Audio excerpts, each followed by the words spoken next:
Incoming transmission.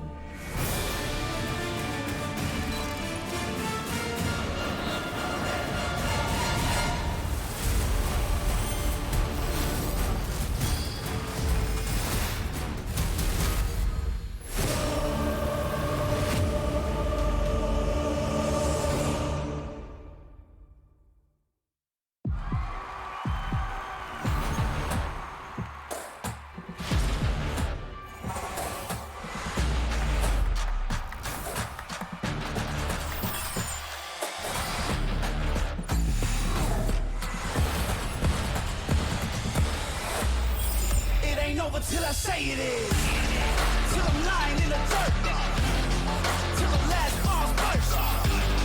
Yeah, the hammer's gonna hurt. It ain't over till I say it is. Line 'em up, let it rip. Let it go till it clicks. No one never say quit. It ain't over till I say it is.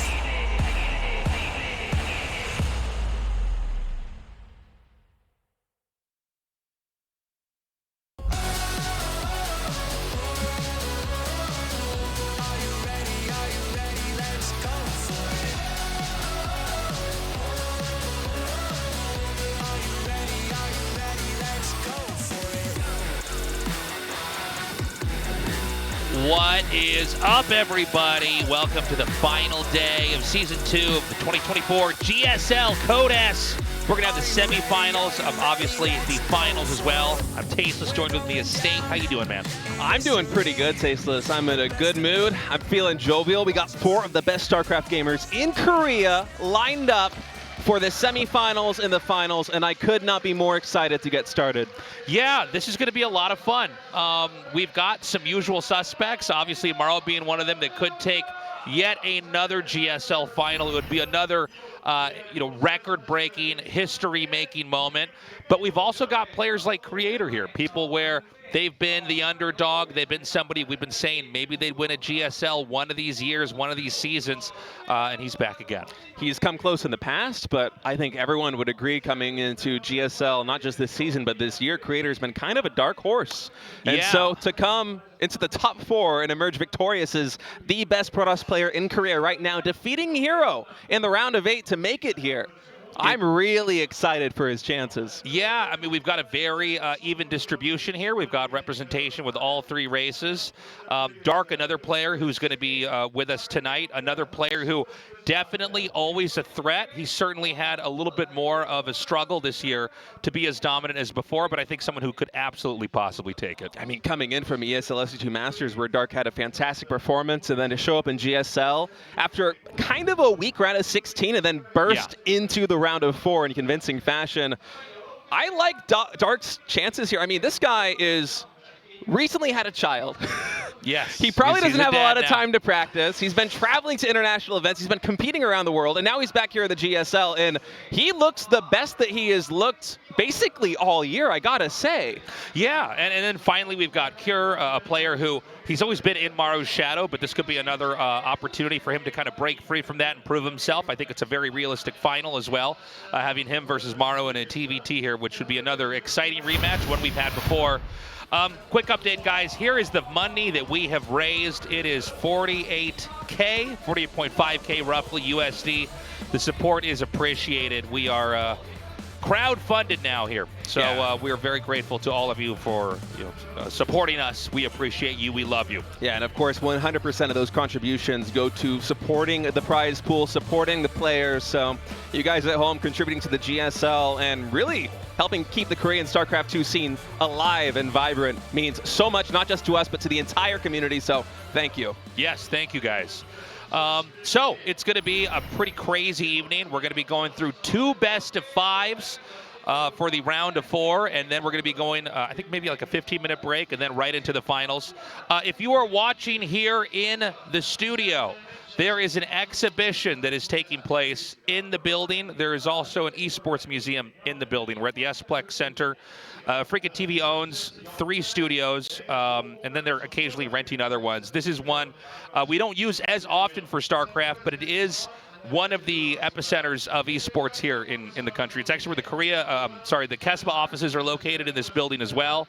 So if you're here, take advantage of that. If you're ever visiting Korea, definitely look up the Esports Museum and definitely check out as well the StarCraft 2 exhibition they're holding here as well. So it's a whole event.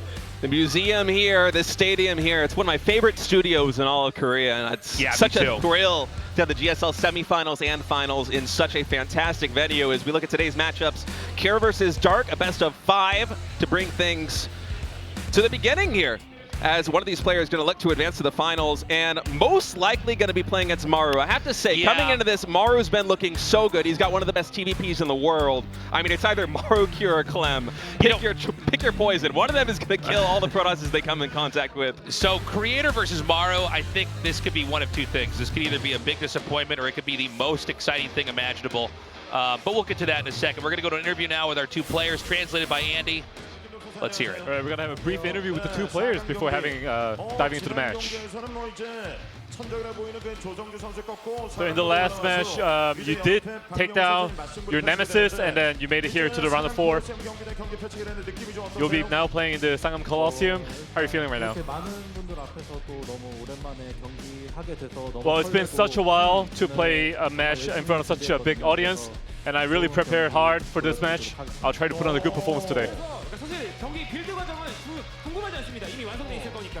So, you know, I don't want to ask about the builds because I'm sure he's already prepared everything. And Dark, you said that you're really relieved that you're playing against Cure. You defeated Maru, so you're having an easy opponent this time around. So what do you think about that? I think I'm going to have to win no matter what. So I really prepare hard.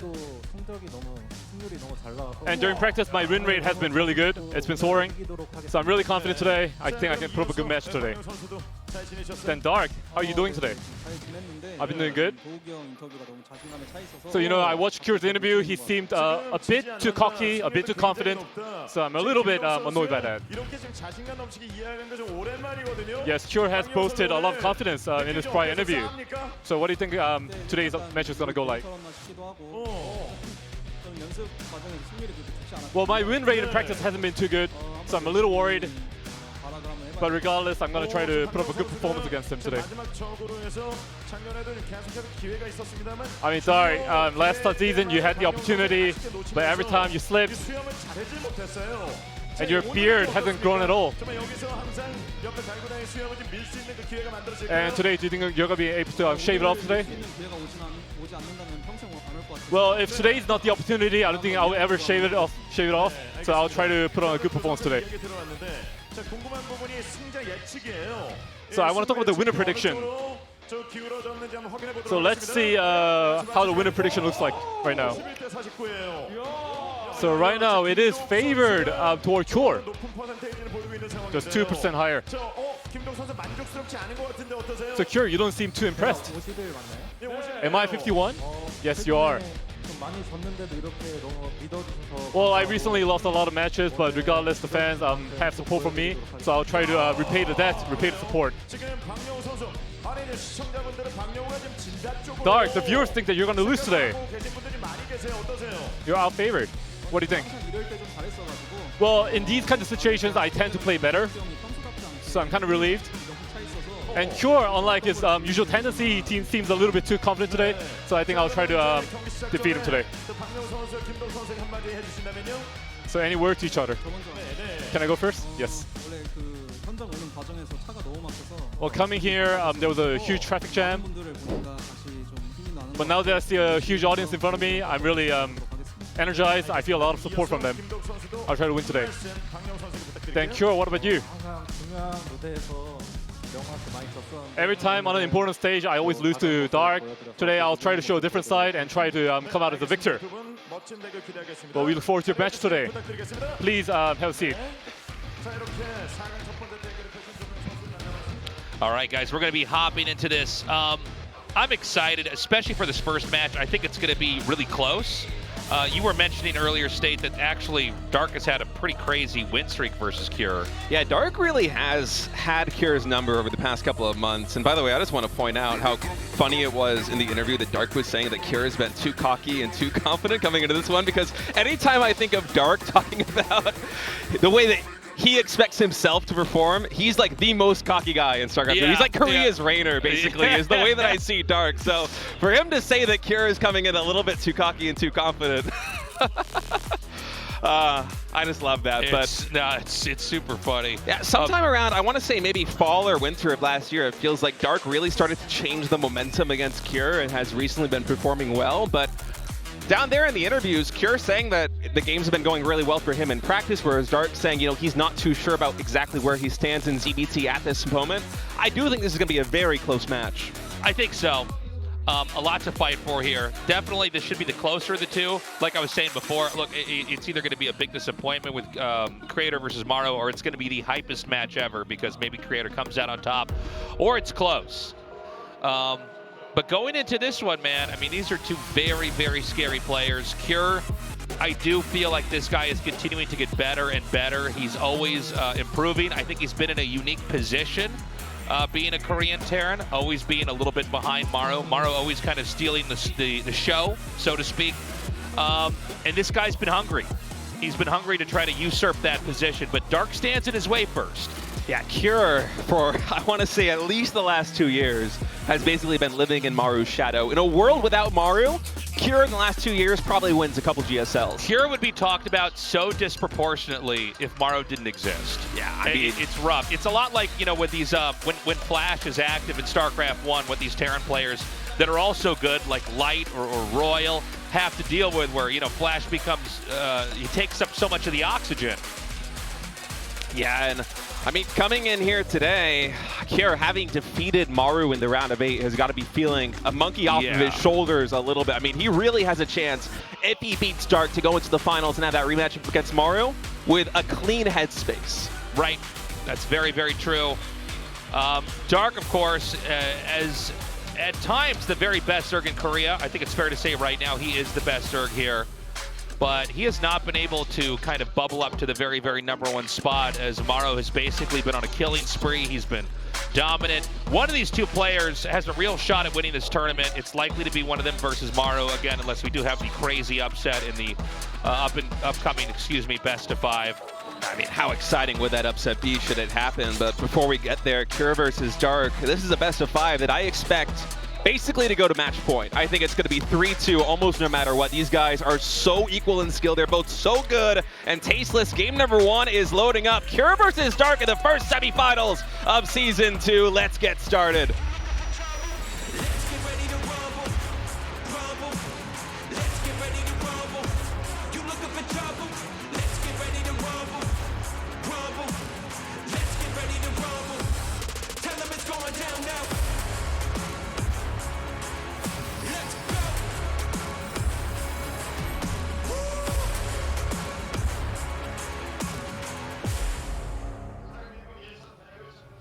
Okay, we've got Cure in the bottom right, Dark in the top left.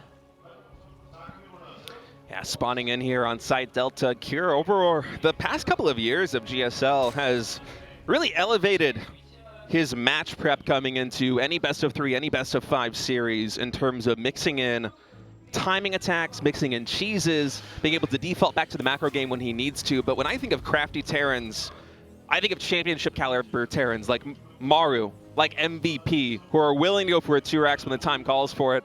And I think Kira is absolutely one of these players coming into this semifinal match against Dark that we can expect to see at least 1 or 2 kind of off the wall, off the beaten path builds here as he tries to catch his opponent off guard. But here in game #1, looks to be a pretty standard opening here from the Terran. Yeah, I like what you said about that. I think Cure has shown a wider and wider range of really, really perfected build orders openings, variety, variation. And let's also remember, assuming that Maru is in the finals, which, look, I'm not trying to take anything away from Creator, but I think that is a fair assumption based off of Maru's GSL record.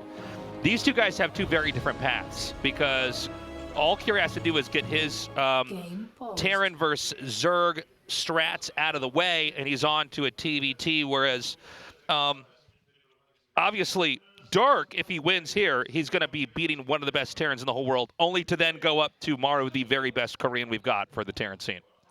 Yeah, and so I wonder how much that's going to play into Dark's strategizing here. If he has any strategies hidden in the back pocket, should he win the first couple of games against Kira, does he keep those in the pocket all the way until the finals against Maru? Because he has maybe the hardest path of any player here. It's either him or Creator, who, if they win, there's a very high chance they have to play another Terran player in the finals. Yeah.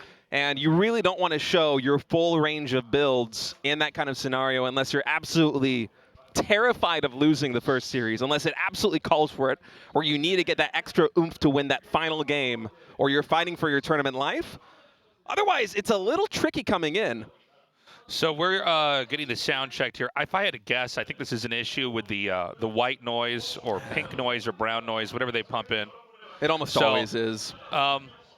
Whenever you're on the stage like this, the way that they've figured out how to make it so that you really don't hear anything is it's a combination of soundproofing headsets that you have, and then they pump in this kind of, if you go to YouTube and just type in like white noise or brown noise, you'll hear what I'm talking about. And so they have like 10-hour playlists that play so that while the player's in there, and the truth is you really can't hear anything. I've actually tried them out myself. And it's a little weird. It does feel like you're playing StarCraft 2 on an airplane. That's a very that accurate kind of description. Yeah, there's sort of this kind of sound muting going on. It's hard to hear anything. It's like that, but even more so. And so I would assume that maybe Kira thought his wasn't low or high enough, and so we're going to get that done. Good to see all you guys from all over the world coming down. Some of these faces I recognize from the studio. I like that as we were going into the show.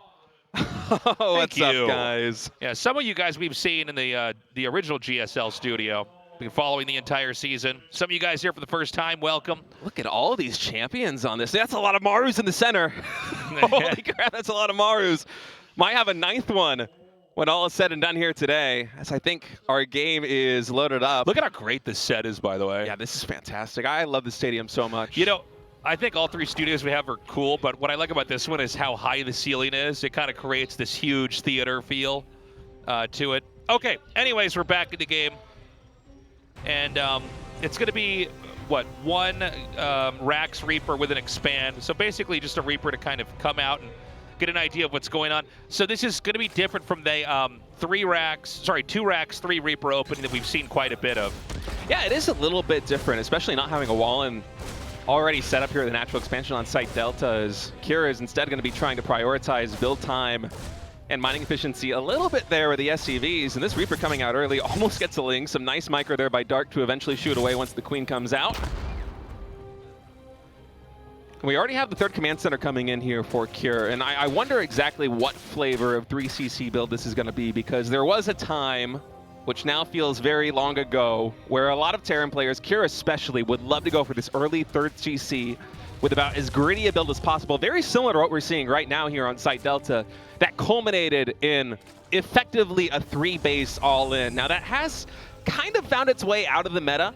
We're seeing a little bit more timings involving, you know, in the mid-game, we might see some kind of Hellbat timings or some kind of double medevac timings with Marines just getting map control, and then always, or at least almost always, falling back into something more macro-focused unless they're able to get some huge amount of damage done.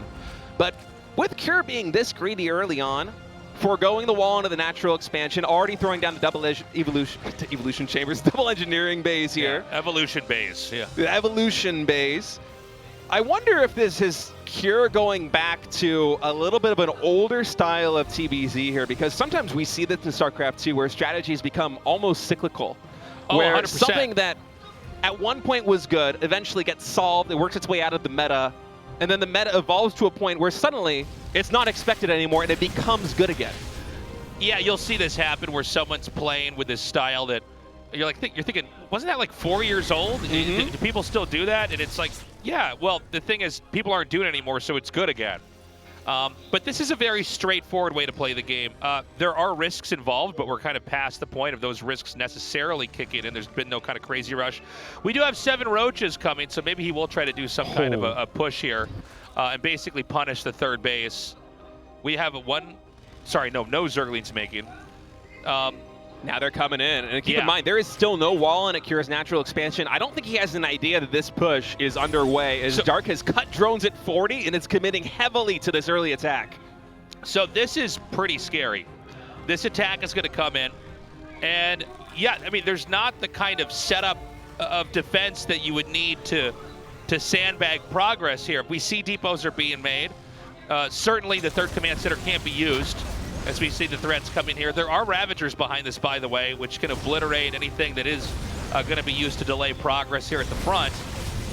Yeah, but with just these Hellions here to start things off, now the Ravagers and Lynx getting ready to flood in. I'm a little bit concerned here for Cure. Only has 6 Marines, 5 Hellions. No siege tanks in production, so what you see is basically what you get in terms of defenses. The bio is just slowly trickling in. Is this going to supply block him here? He's It'll going to have 2 very depots. close. Yeah, so he's at 69 of 69. We've got some more bios coming down. It connects on those SCVs. Somehow this bunker is still alive, but not for long. It goes down. The SCVs are being completely wiped out. Up the ramp goes the Terran.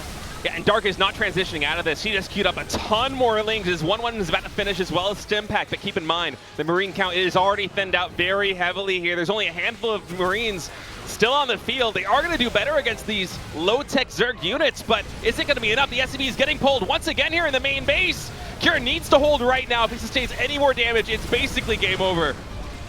Yeah, the SCVs are really all he has. He has a couple of Hellions here. The Ravager count is still extremely high, which means there's always a lot of rounds of biles coming out. There's no medevacs here to heal. Everything is getting weaker and weaker. The natural command center has been lifted off.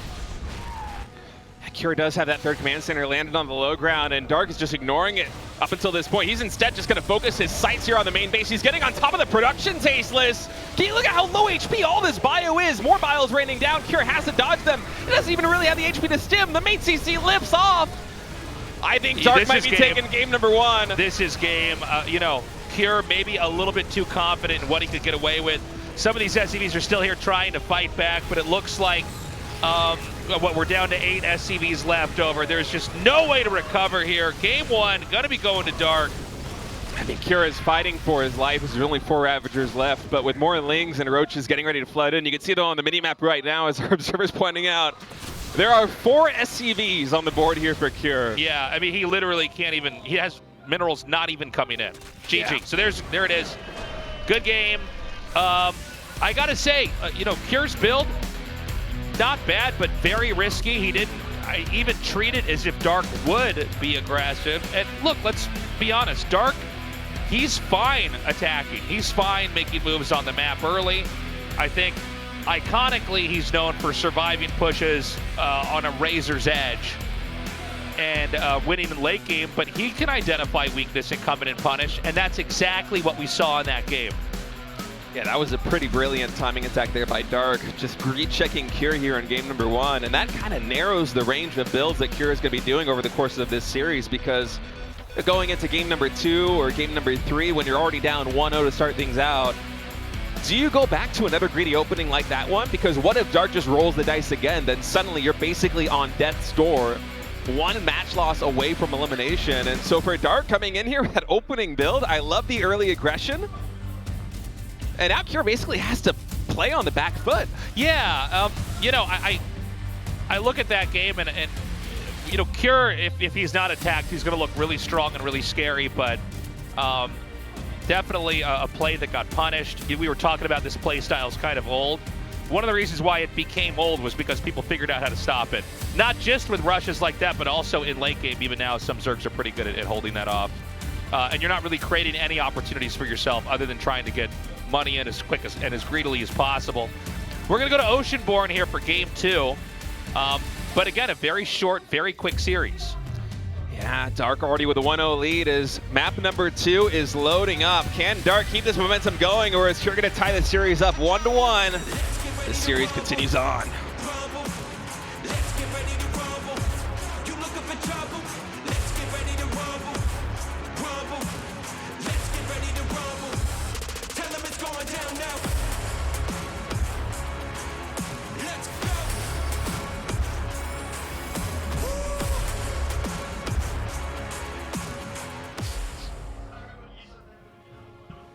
Okay, Kira once again in the bottom right.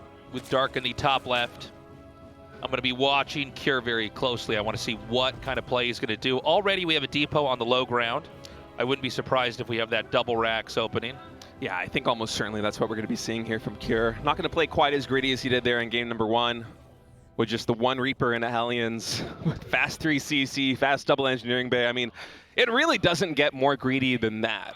Yeah, I mean, that's, you know, I don't know of anything that is more greedy than that unless you were to get like a 4th command center and then lose the game. Like, it's just, you know, you're trying to get everything ready for mid-game, and of course that does come with a risk. So this game we're going to have the gas with the double racks, and this usually means 3 Reapers. We have had 5 Reapers sometimes. I think we had 1 or 2 games of that this season. Yeah, I'm trying to remember who went for 5 Reapers. I don't remember if it was Cure or Beyond. I think even Maru has been going for 3 or sometimes even 4 Reapers in a lot of the TBZs these days. Basically, you know, it's funny because this build doesn't look that fancy at all, but it's pretty technical. When it first came out about maybe 1.5 years ago, maybe 2 years ago, if my memory serves me correct, the idea is you just have enough Reapers that you can start to bully the Zerg and control their 3rd base, and sometimes even kill their 3rd hatchery. The Reapers, if you space out the grenades enough, you can basically play keep away indefinitely from the Queen, at least until the hatchery dies. 5 Reapers can also accelerate that. Yeah, and Cure now coming in with the expansion, so. And yeah, the idea is that you don't over-invest in Reapers or even Marines necessarily. You just get a command center and try to play that game. So he shows the first Reaper, he hops up and goes into the main. I was actually going to go for that first drone, only gets it to about half HP, and it's going to get at least 1 Ling. And keep in mind, with Reapers like this, it seems Cure is going for potentially up to 4 here, maybe even a 5th coming down the pipeline.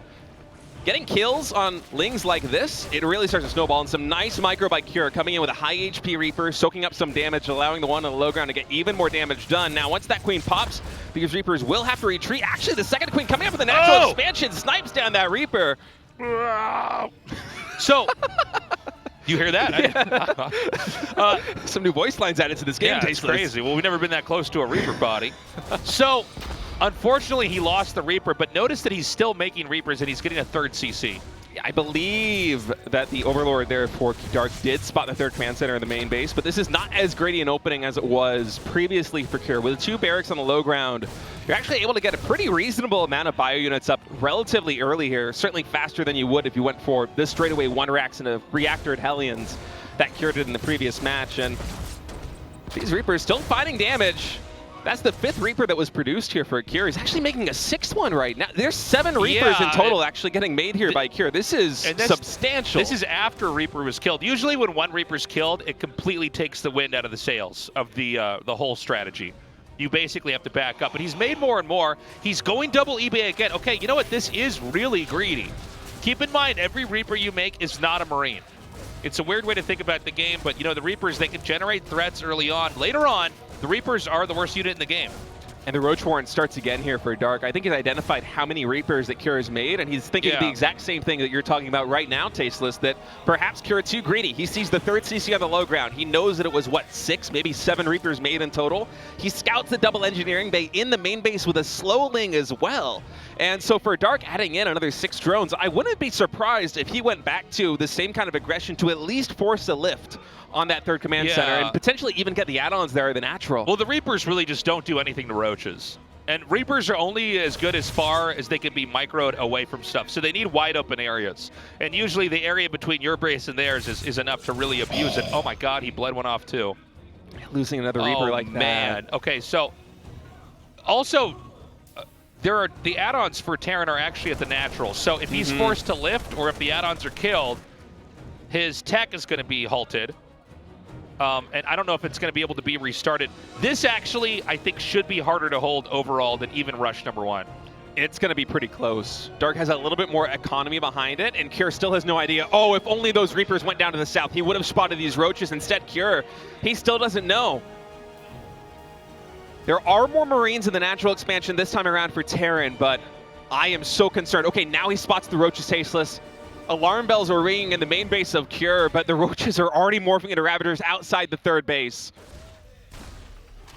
Okay, he's going to come down here. Now, this CC has to be lifted. The Reapers, they can't do much. I guess maybe they can like throw a grenade at her too and try to delay movement like that. But these really don't have any functionality. The injured Roaches are going to be turned into Ravagers immediately. The Depot's up.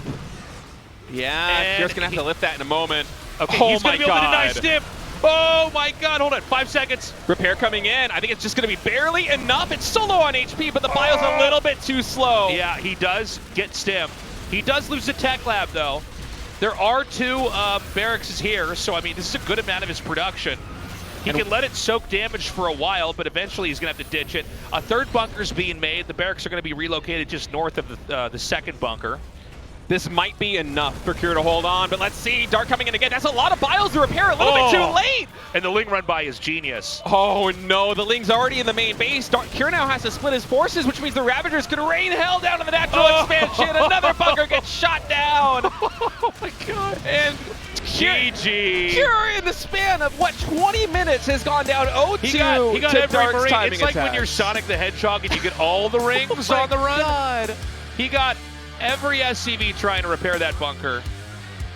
Okay, hold on. Let me check my phone. It is 5:30. This show started at 5. I thought that this match would take about 2 hours. I thought this was going to be About- potentially the longest series of the day. Yeah, I thought so too. Wow. And I mean, a bit of a Groundhog's Day game. I know it's an old movie, but the reference I think is good. I mean, it's the same rush from Zerg. It's Kier trying to do a different build and come out with something else. I do think that losing Reaper 1 and then the other Reaper that was killed off later really did mess him up. He didn't focus on the 3rd hatch with the Reaper. He tried to get damage in the main, which I was a little bit perplexed by. It seemed like for most of the games we cast, it is a zoning fight, trying to at least force a cancel, at most kill a hatchery or a queen. And I don't know what Kier's going to do. He's done 2 greedy boy builds. Yeah, the second Does one. he do a cheesy boy build?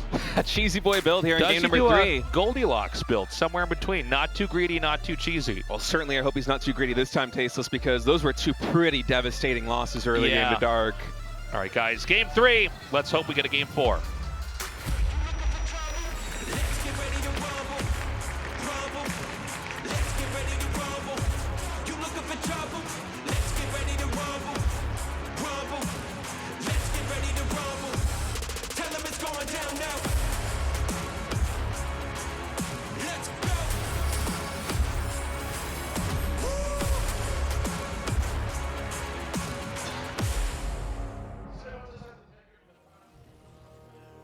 Okay, Kier in the bottom left, Dark in the top right. Always Kier in the bottom and Dark in the top. You know, it hasn't been a challenging series so far for Dark.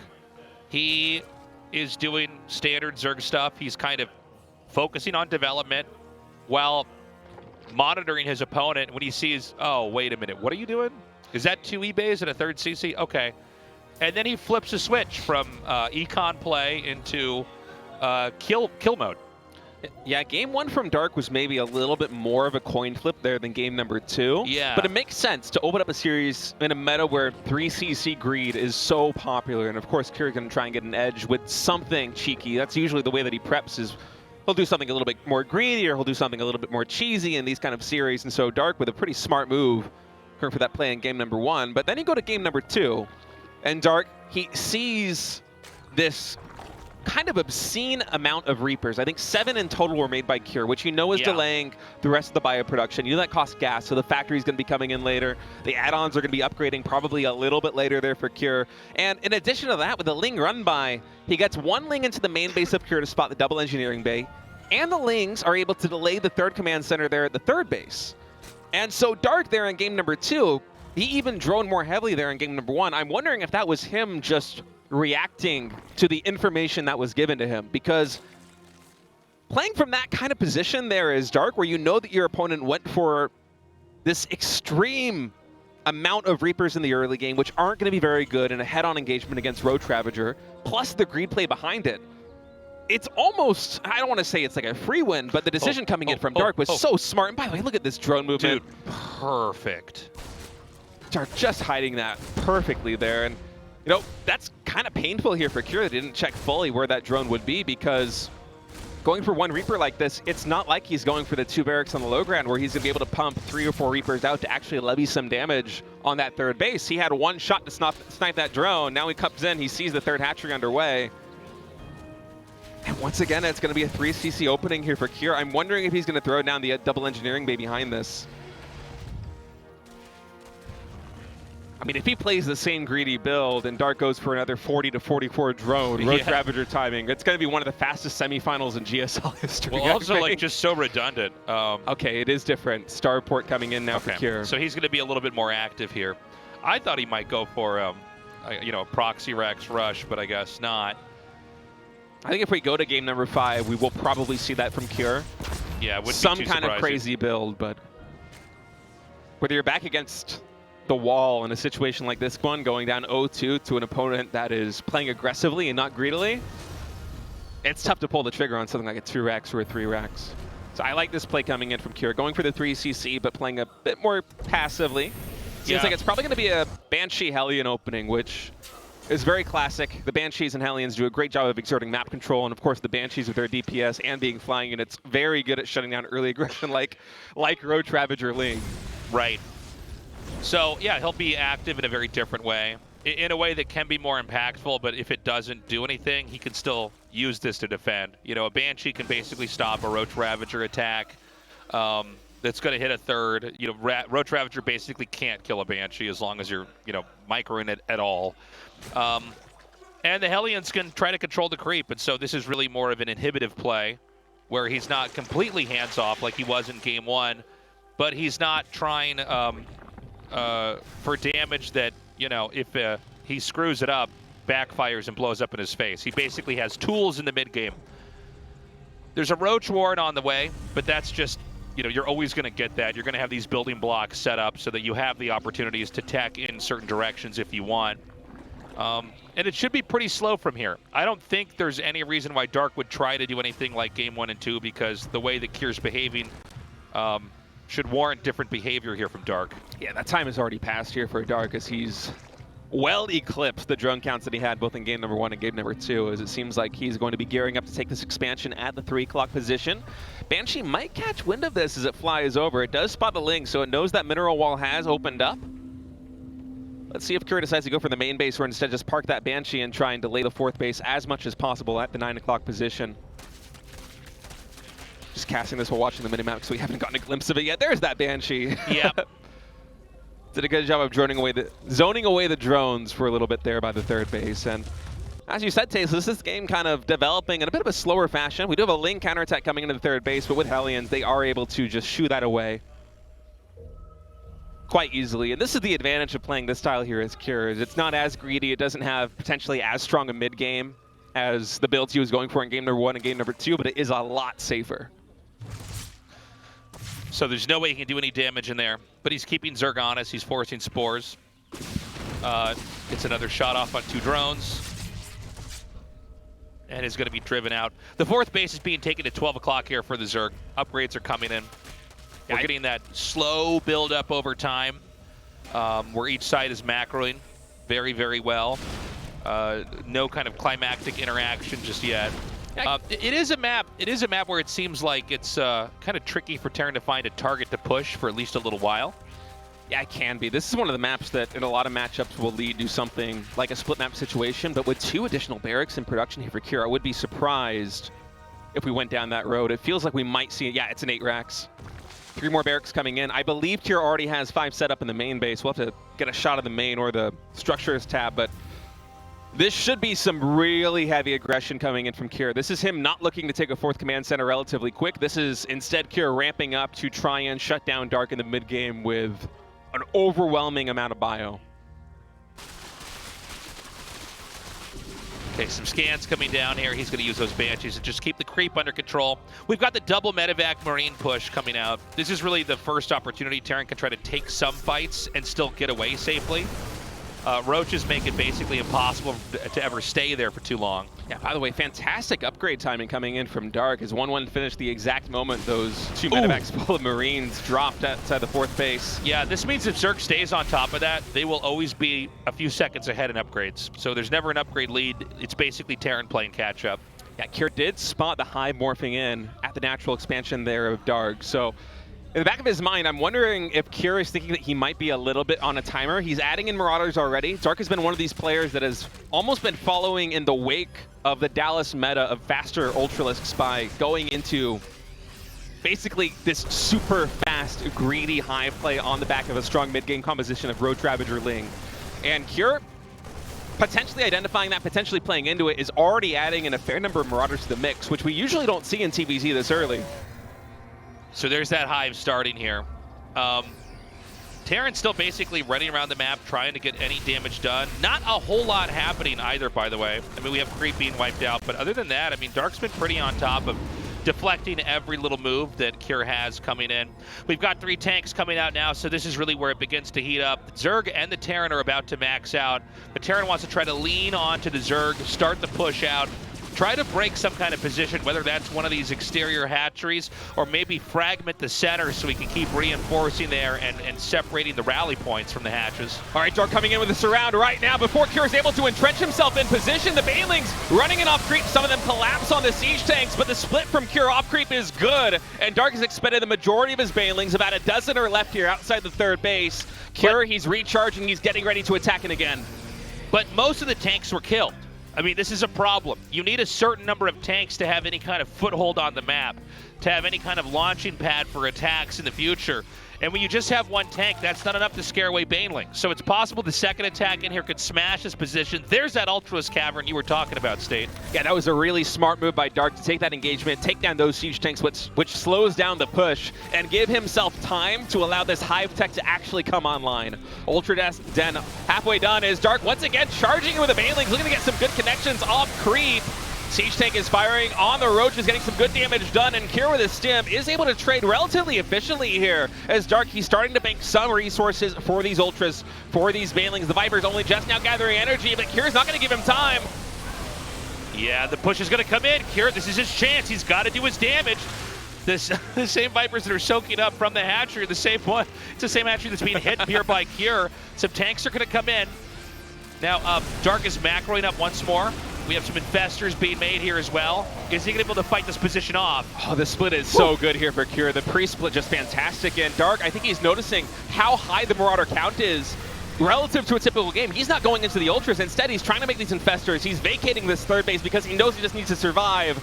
Dark needs some combination of Fungals, Blinding Clouds, and Biles to make this hold work, because Kier behind this 8 racks pump is not going to stop going. He's very close to maxing yet again with 118 army supply already. And Dark, he's going for this counterattack, but Kier with so many reinforcements back at home, how much damage is this actually going to do? Oh, the Devo's down! He gets in. The tank is going to try to shell a couple of these Lings.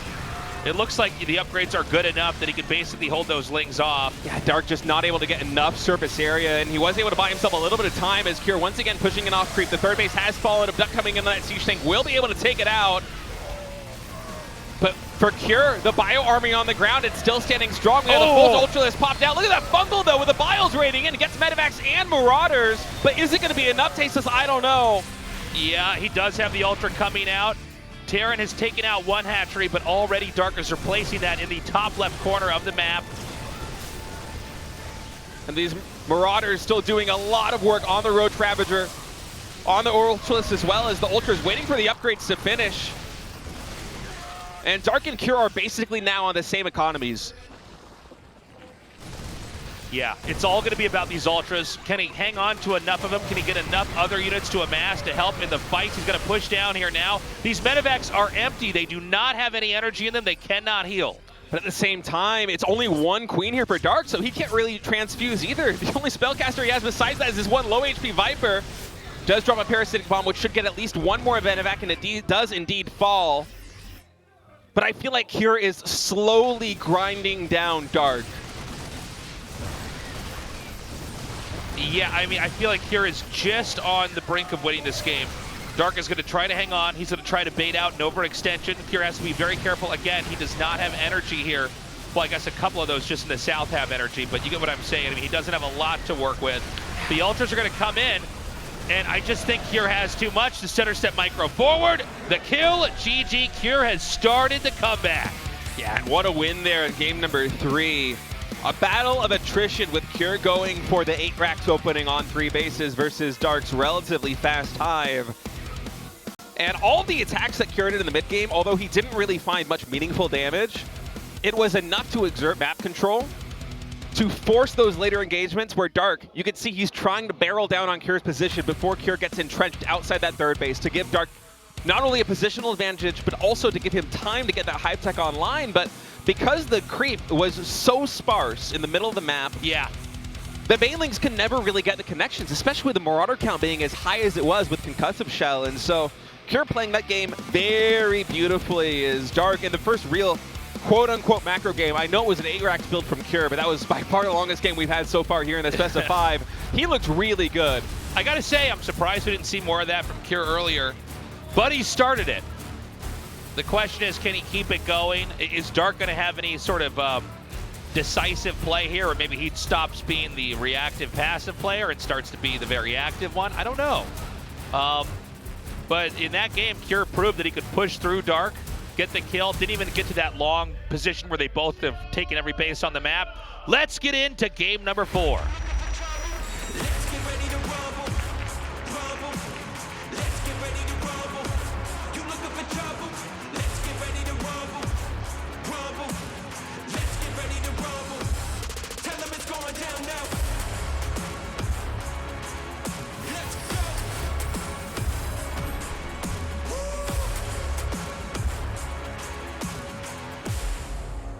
Okay, Kure in the north, Dark in the south.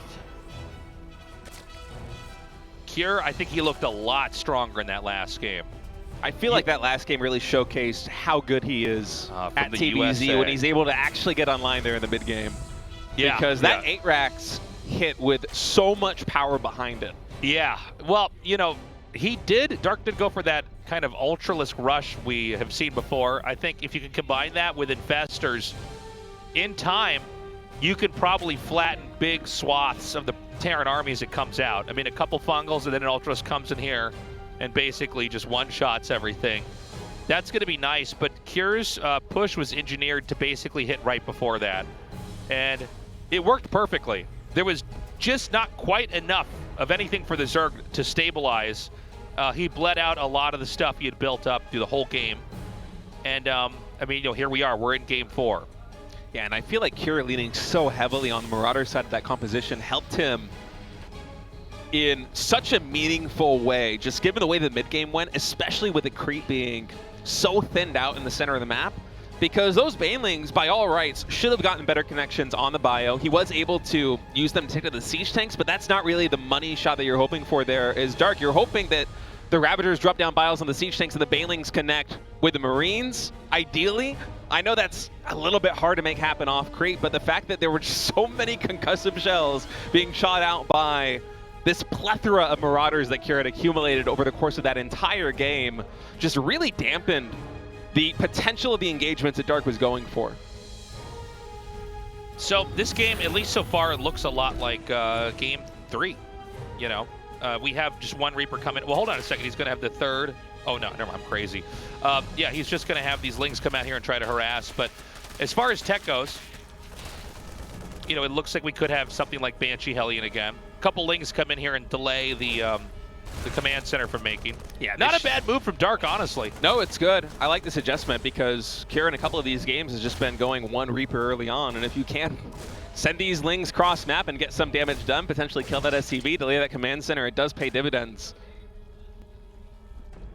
So I like that move from Dark. A very smart adjustment here in game number 4. It's like the tiniest alteration, but he sends it in. That command center is slowed down, and therefore the orbital's slowed down, so the mules are slowed down, the third command center slowed down. I mean, it's all really good. It is, by the way, going to be 3CC again here. Yeah, 3CC again, and looking at the way the minerals and gas are lining up here for Kure, I think it will once again be Starport, probably into Banshees. As I doubt we're going to see him go for the same engineering bay play that we saw him get punished for in game number 1 and game number 2.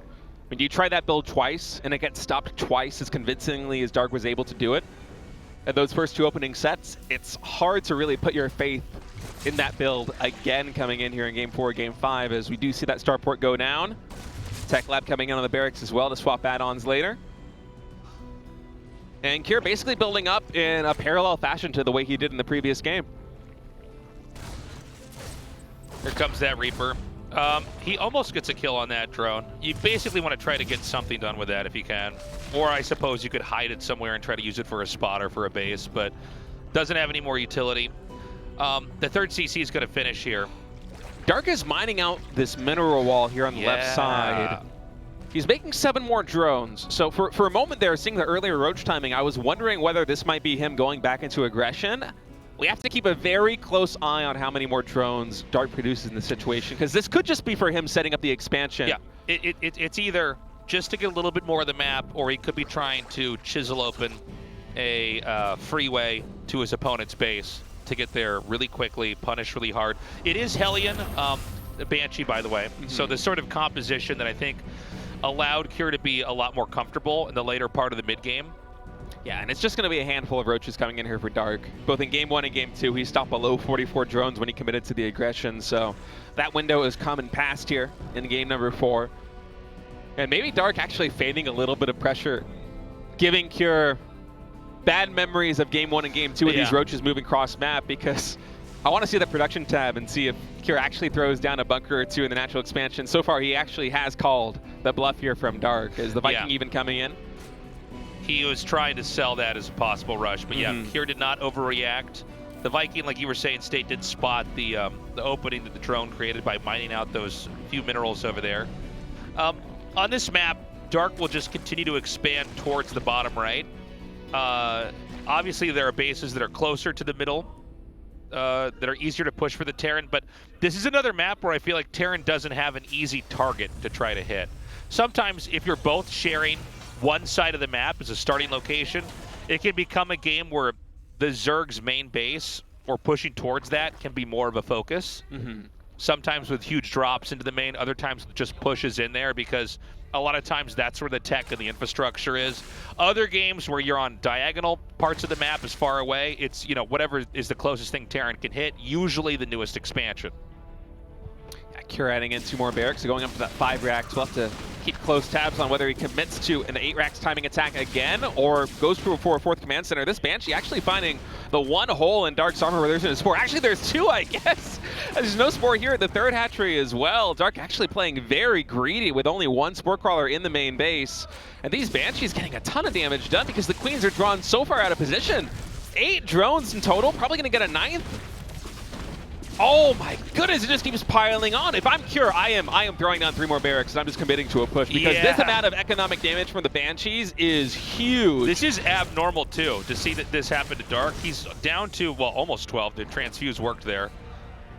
We always see the Banshees kill a couple of drones, usually when they're paired up, because there's no way to really stop, you know, 2 Banshee shots together.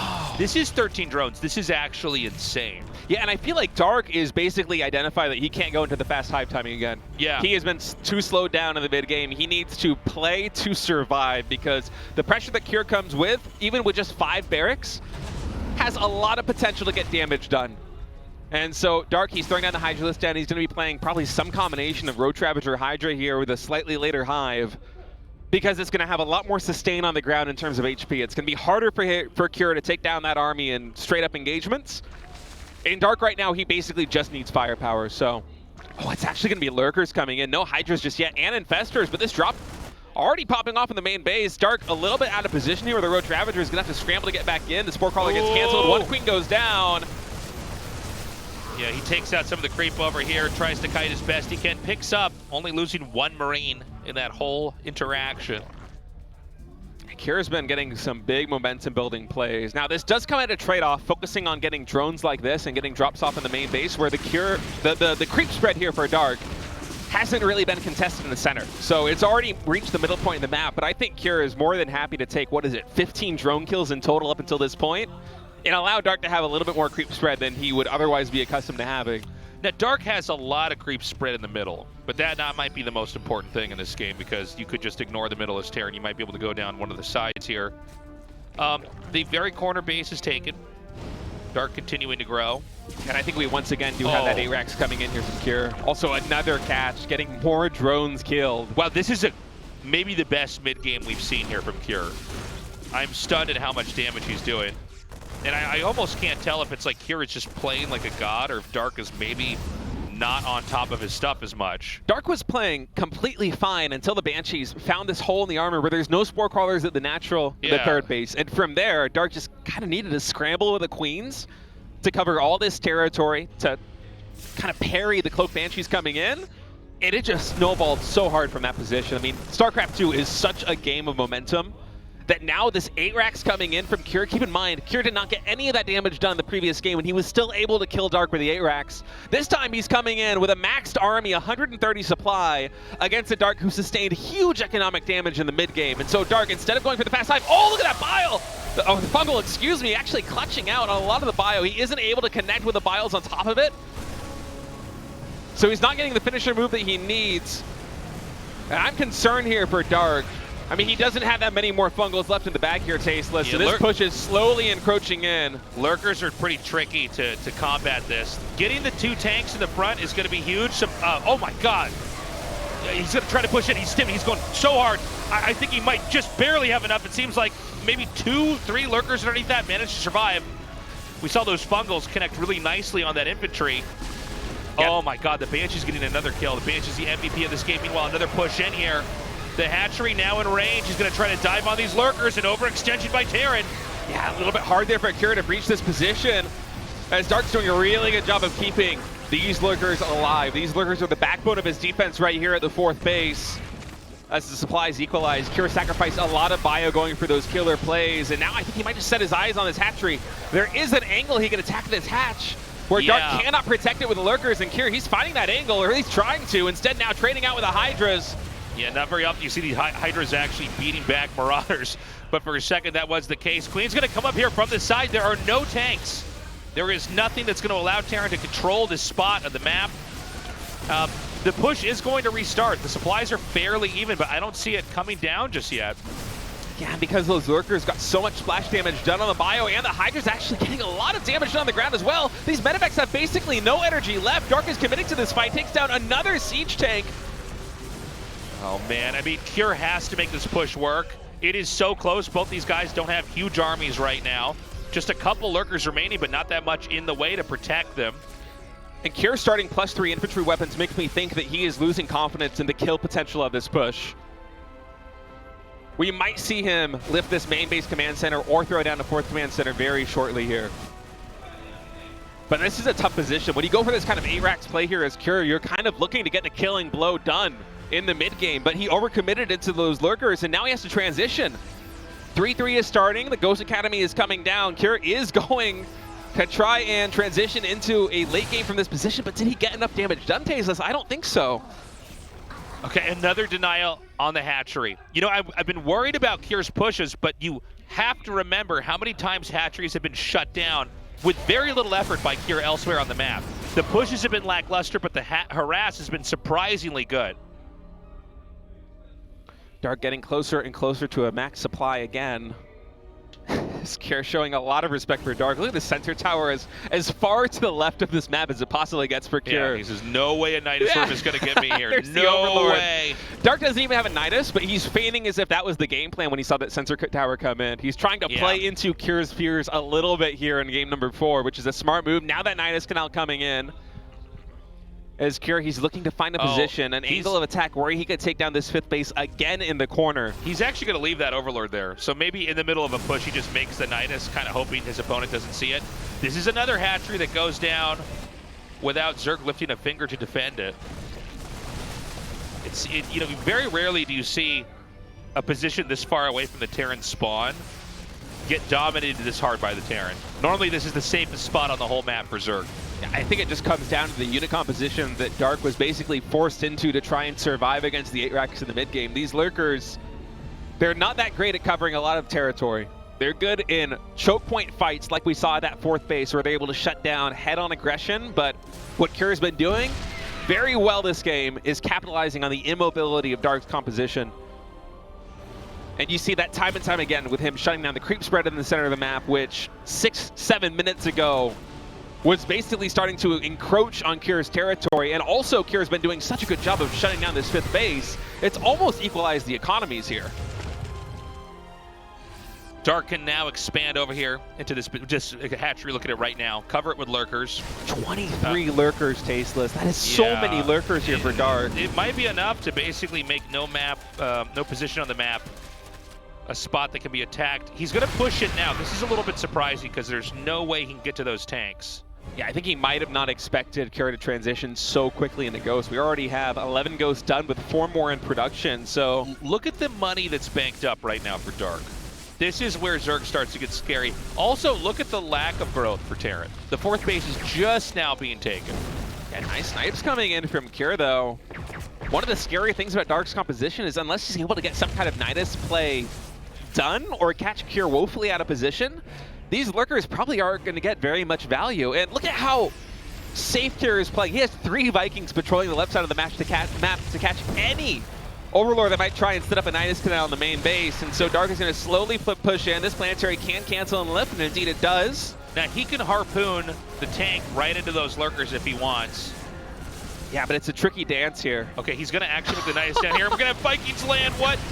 Oh, the snipes on both the Vipers. 2 very expensive units there for Dark getting taken out. The Vikings should be able to clean up this Nidus canal as well. This is why there's 3 Vikings. I was wondering about that count. It seems like it's just enough to kill it if it pops on the low ground. You're so smart. I think you're 100% right. That is the perfect amount to stop that. Oh, look at this beautiful micro from Cure coming in with a split right now on those lurkers with the dropships. And he is just everywhere on the map with these sensor towers, with these Vikings, with the medevacs shutting down expansions. Dark is trying to find openings that he can expand to and openings where he can get some counter pressure done with Nidus canals. And Cure just keeps shutting both down. Dark on the aggressive front, on the economic front, he's getting stifled at every turn. In the top right, we've got the Nidus finally being made up here. It looks like he wants to basically control these 2 bases over here and use that as another launching pad for different attacks there. Terran is not landing this 4th command center. I mean, Zerg, the bigger story here is how much money is piling up.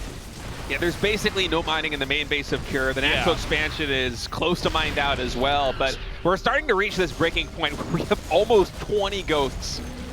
And Dark, with the composition that he's running, isn't really going to be able to contest a lot of territory unless, again, he's able to catch Cure out of position. But with Cure only just now taking 4 bases, there isn't a lot of territory that he needs to cover. So Dark is having a very hard time getting damage done, and he's basically given up on the Nidus. Yeah, we're going to have a drops. massive lurker drop in the main base, and this could be what Dark needs to get big damage done. Yeah, because, you know, sensor tower doesn't help. Terran is always going to keep just enough to kill the Nidus, but the drop is just going to get in. You can force your way into this position. Where are the Vikings? Curious, no idea until now. He literally doesn't have anything, and then the Nidus sets up. Now the lurkers can protect the Nidus. Oh, but the Marauders here on the side. He's got to get those lurkers over to the right. Oh my God, bro. Oh, the Liberator's coming in. There isn't any answer here for air for Dark, so he's basically on a timer in the main base. He is going to be able to take out a lot of the production here of Cure, but inevitably these Liberators will be able to shut down the lurkers in the main base, and that's going to be a lot of money going down the drain, because keep in mind, these barracks, yes, this does cost a lot of Cure in terms of production, but how much is Dark going to be able to get done? Now, he is keeping Cure busy. Cure did not spot this lurker attack coming into the third base, and so a lot of ghosts went down as well as bio, and this is what he needs to do. Dark needs to keep the pressure on. He is so close to a seed to that finals. Okay, he's just making another Nidus. I think this is almost an escape Nidus for the lurkers in the main base. We'll see if he pops out Hydras. He might. Oh, he's everywhere. Look at the Hydras now coming into the fourth base. Cure is getting picked apart. And again, Cure has not a lot of money. There is so much in the bank right now here for Dark. He can remake anything and everything. I mean, the standing army for Cure is really strong. Oh my God, the orbital even at the third base taking really big damage. Cure just in the nick of time, able to lift that off. Lurkers even encroaching to try and take down this siege tank. As Dark is really leveraging his economy just to trade out units, and Cure is going for the throat, Tasteless. Yeah, he's going to try to do a counter push. There's only 34 SCVs in this game right now. The push is going to be right towards the main of the Zerg. He needs to try to shut down the tech. The Nidus Canal's right here. That's the Nidus network. Yeah, I don't know if this is going to help that much. We got to see what he can actually get out of there. It's just Hydra's coming through, a couple of lurkers as well. Is it going to be enough here for Dark? The Ghost Front line is starting to wait a little bit as there isn't a lot of medivacs to heal, but the Bio barely standing strong. That one last lurker getting so much damage done. He's still getting a lot finished here, but the medivacs are going to run out of the energy. He's not really able to reproduce an army. His base back home is in shambles. But look at Dark, he has basically no economy. He's got 50 drones in total. He's losing the natural expansion. He's losing his tech. He is mining more than Cure, but the standing armies, as it is right now, are dead even. It's 70 supply for Cure in terms of army. It's almost 80 here for Dark. The CCs have lifted. Cure basically needs to play a base trade game. I don't know if Dark is able to make units that can actually fight this ball. He took out the Hydralisk Den. And the Lurker Den, if I'm not mistaken. I believe you're correct on that. There are still a few lurkers here and there on the map. Keep in mind, orbitals that are not landed, they can't get those scans off. Yeah, that's why Cure is scrambling to land these and try and get the scans off to pick off all of these lurkers. There are still 10 lurkers on the map. The standing army for Cure, it does win basically against anything that Dark can do except these infestors. Okay. If Dark can come in with some burrowed infestors and get fungals off on the ghosts, that is a win condition here for Dark. Cure has 0 mining, 0 SCVs. All right, there's a few lurkers here. They're not that strong. Not that much energy here on the ghost. An orbital goes down. Only 2 left on the map. The infestation pit goes down. The second to last orbital is going to fall. Keep in mind, if all the buildings die, Terran is just out. Terran is dead. He's going to land that one. Hydra could not get underneath it, so a scan is going to be available. Yeah, and Dark just evacuates the position. Yeah, he needs knows. to ditch it. Oh, this game is insane. Now, does he have a landed orbital? He does not. That's the last orbital on the map. So I think that Dark wins. God. I think Dark wins because you just can't scan. There's no way to get anything that's burrowed there. And that orbital's going to burn down, by the way. Yeah, there's only 2 more flying buildings here for Terran, both at barracks. I don't know if Curious can be able to play whack-a-mole and take down all of these Zerg expansions. And again, lurkers can't be touched. I don't know. Are there lurkers at that base at the center right?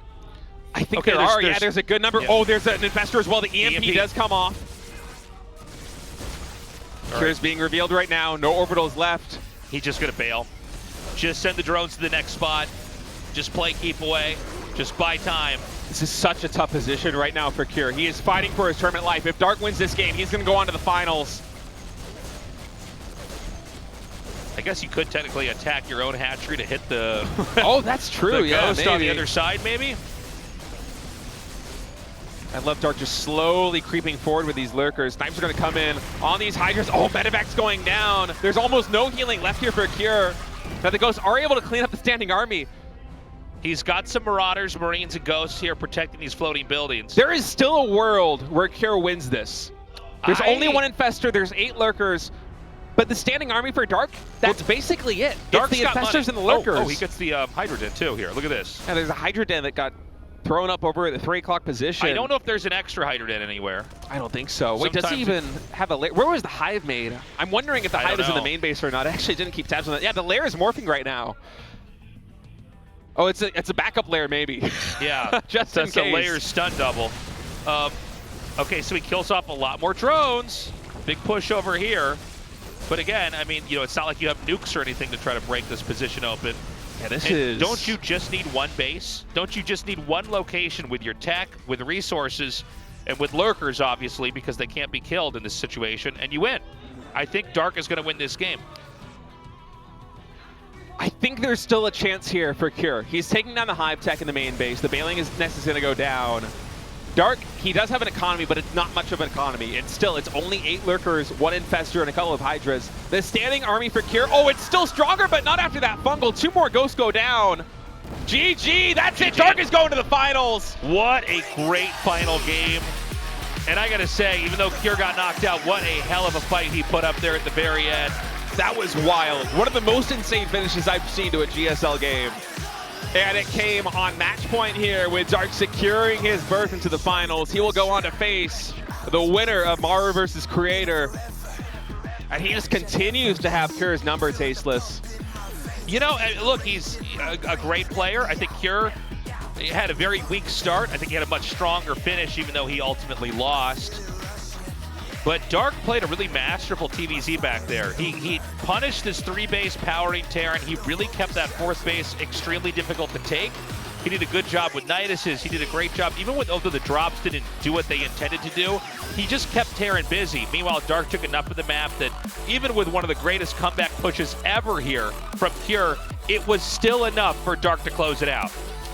Yeah, and my mind goes back to game number 1 and game number 2 of Dark versus Cure. If Dark wasn't able to win the game with those early rushes, Cure was looking fierce in the mid game, both in game number 3 and game number 4.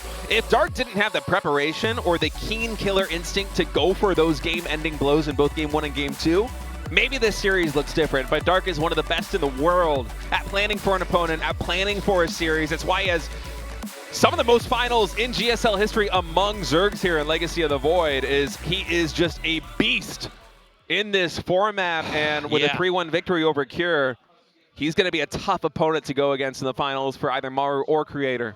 Yeah, I mean, Dark had to do some serious work in those final, especially in that final game. Yeah. Game 1 and 2, look, I mean, pretty straightforward. You punish greedy play. Don't let the Terran get to where the Terran's trying to be, which would be a powerful late-game macro Terran. Just get in there with the Lings, the Roaches, the Ravagers, run them over. Cure did make the right adjustments, but it's one of the reasons why it's so important you don't get down 0-2. It's hard to recover from that. Guys, short break. We'll be right back.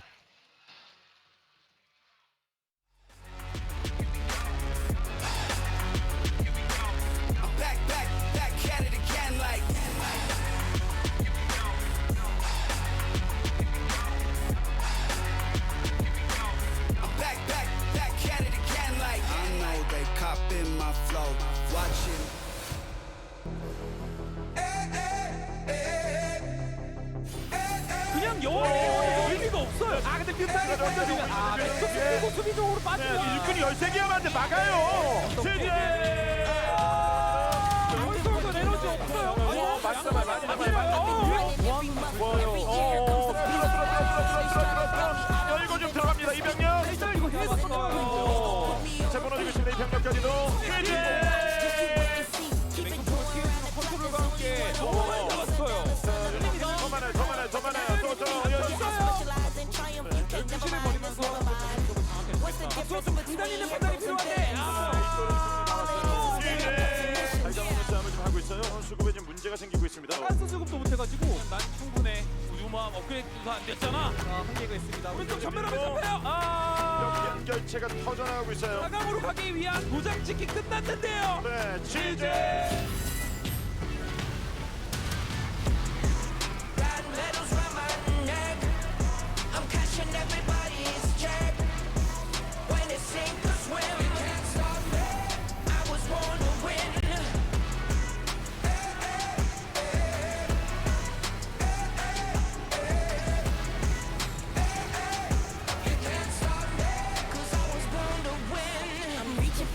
Oh yeah, I'm going for the goal. It's the throne, that's my spot, no matter whatever you told. I don't see no competition, not to mention what I'm boast. Taking over, crashing ceilings, baby, I'ma do the most. Standing firm, 10 toes, ain't no backing down. I'm going hard in the field, I'm a savage now. Don't be appalled, it get real about the action automatic. I bring the static to anybody asking round. What's the difference between heroes and villains? All it is their opposing missions. And I already know how it's gonna end, cause I knew from the start that I was born to win. I got medals round my neck, I'm cashing everybody's check. When it's sink or swim, I was born to win.